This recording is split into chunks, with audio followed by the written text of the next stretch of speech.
Here we are at Professional Testing in Dalton, Georgia, the carpet capital of the world. In fact, I'd probably say it's the floor covering capital of the world. We do work for over 2,000 clients in the flooring industry and others as well, from automotive to home and commercial materials.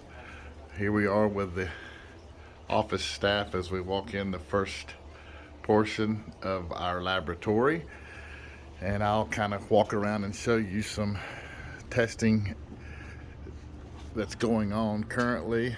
We do about 2,000 different tests,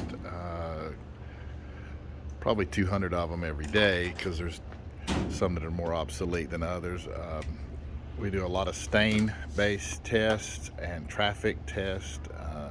We are rating samples for color change after being exposed to different soiling agents here.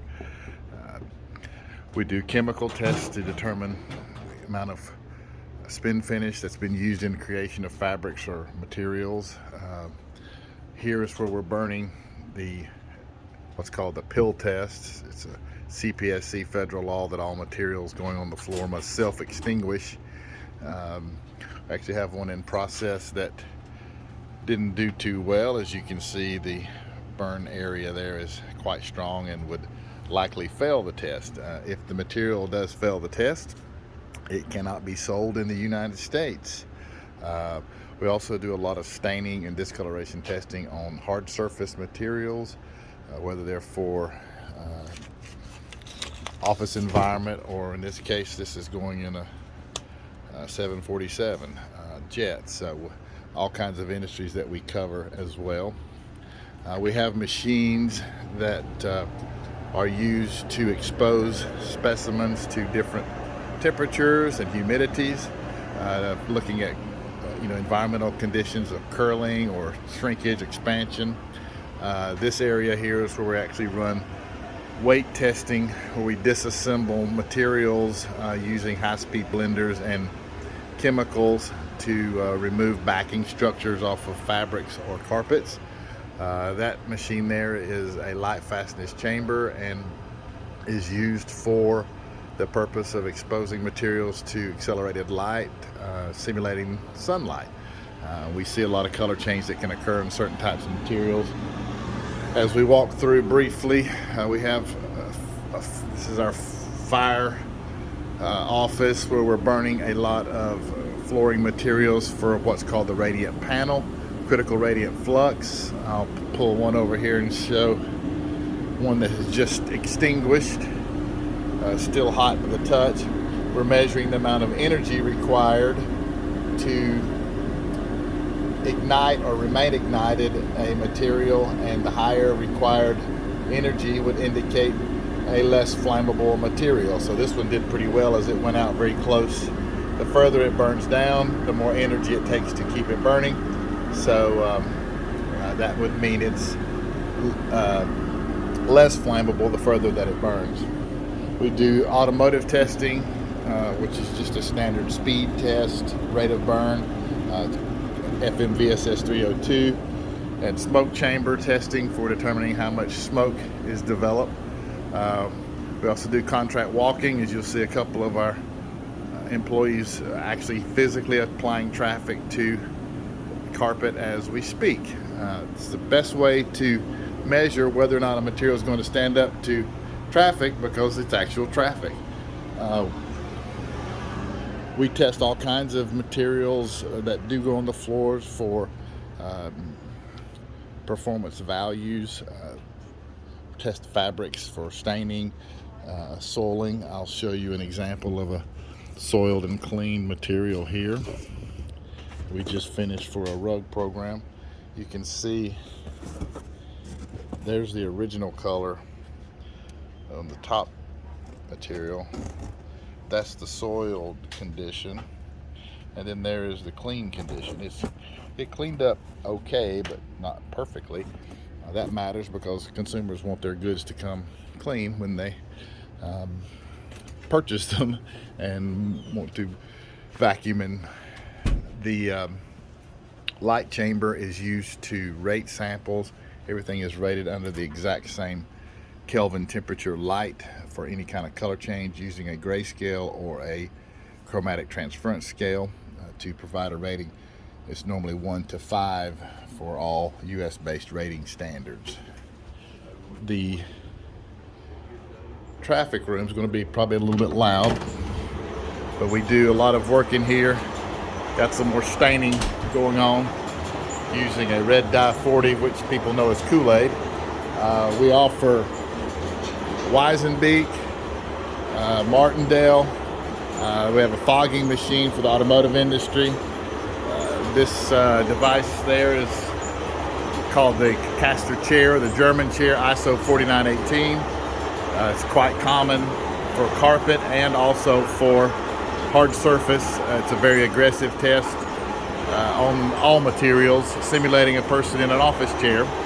This is a Vetterman drum. Those are hexapods.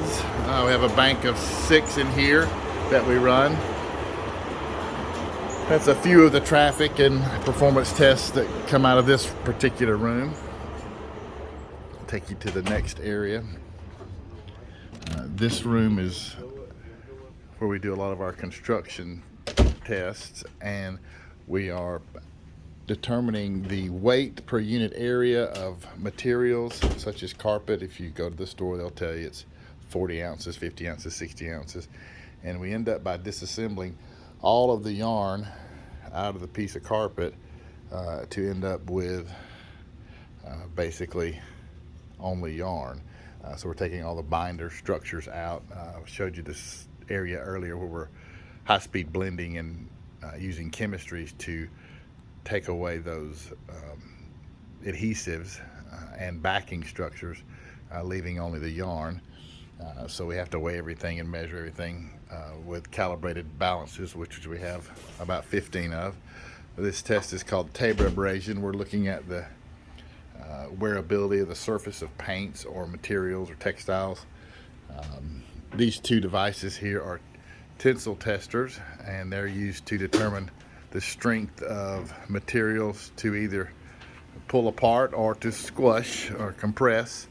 Everything is computer generated as far as the results go, so the technician doesn't have to plot anything. The values are established up front. We do all kinds of tests for dimensional stability that have to be held in particular conditions for a certain amount of time. These samples are actually called for the Aachen test, which developed in Aachen, Germany, but it's an ASTM and an ISO standard that's quite common for modular goods, whether it be carpet or some other type of fabric. These are a floor covering, and you can see we're testing those for not only for the dimensional change but also planar change. As you can see, some exist there in the dome side. It's important for materials to lay flat, otherwise it can become trip hazards or problems with people walking across it. This room here is where we do a lot of our appliance testing. Currently you can hear the drums. They're actually soiling materials inside those silver drums.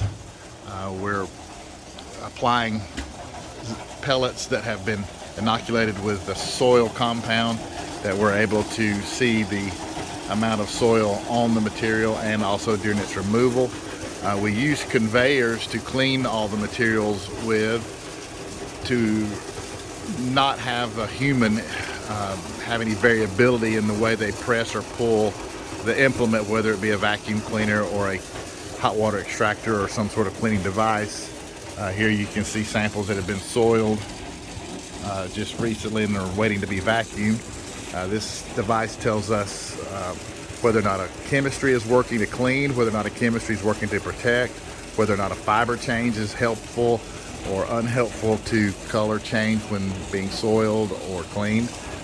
This device here is XRF that we use for our cleaning structure. We can measure the amount of soil applied and removed based on a study we did with NASA in the availability to inoculate the soil with known elemental compounds so that they can be excited and measured, and then when we clean them, it's a non-destructive test that has no effect.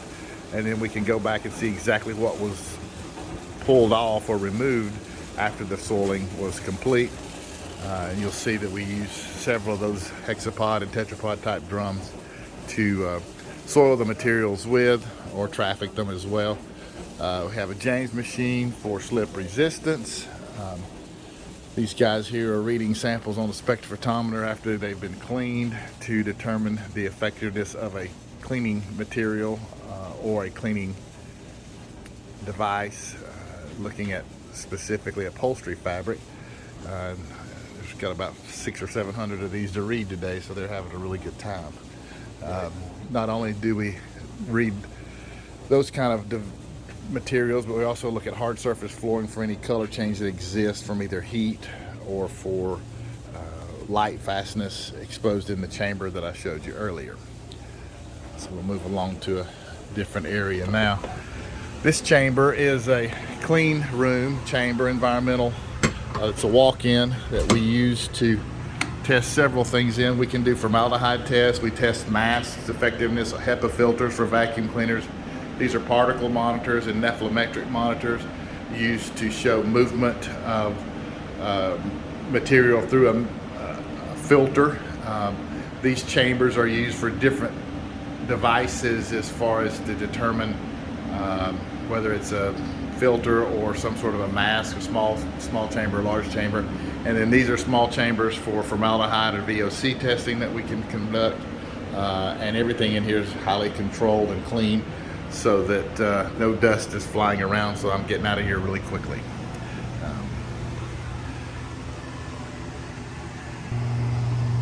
We have all kinds of humidity and humidification chambers and exposure chambers for not only high humidity or low humidity, but temperature, and also gases. NO2, nitrogen dioxide, and ozone are common. So we're looking at the effect of those exposures on materials, and could be also shrinkage and expansion for this particular sample is being exposed to high humidity, to watch the effect of the face of the wood to see if it's going to crack or splinter. This lab is used to work on the athletic side of our business. Turf, as you can see, which would be used in soccer fields, football fields. We're looking at different kinds of tests that are done, whether it's a ball drop, a Berlin Athlete, AAA, AA, Clegg. We measure force impact. We also have the drop test for playgrounds, and also the GMAX tube for testing on-site football fields. Particularly right now, we're working on using those devices, looking at the effect of explosions to a degree on the bottom side of a Humvee, and what these materials will actually protect from. So it's the same technology used in crash dummies that we, accelerometers and things of that nature that measure the speed of stopping, and the faster you stop, the more problems you have if you're running into something. So that is a crash dummy. This is another version of a roll test that we operate called the Phillips roll chair, and it wears out material, and we can change the types of feet that are on the bottom, whether it be for simulating turf shoes or all the way to hospital bed rollers. It's a very versatile device that we are able to weight at the weight we need and apply the wheels that we need. And as you can see, it's also a place that we're testing a whole bunch of home use hot water extracting devices. Until we get done, they're stored here. So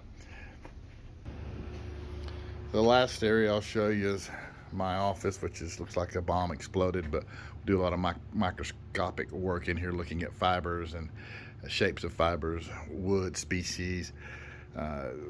Because of the fact I've done most every test in the lab over my 30 years of experience, I get to figure out what went wrong and where and why. So we have DSC, we have flex testers, we have things in here that we use to look at polymers and determine, why something might be breaking in an automobile part. We use microscopes quite often with cameras.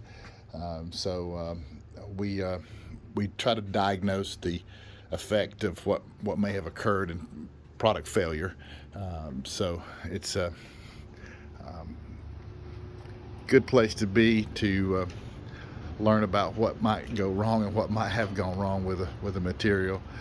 So that's a quick and dirty tour. Like I said, we do about 2,000 different tests, and each one of our labs that we go into, the reason they're separated is because of temperature requirements or different humidity requirements in each of those rooms that are all acclimated to within 1 degree and 1% humidity every day, all day long. So if you have any questions, just feel free to call me at any time. Thanks.